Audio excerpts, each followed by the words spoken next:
கிருபை என்னை விட்டு விலகி போகுமோ?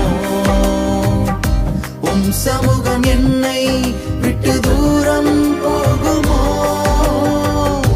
நம்பி நான் வந்ததே நல்லவர் உம்மையே, நன்மைகள் யாவுமே பூரணமானதே.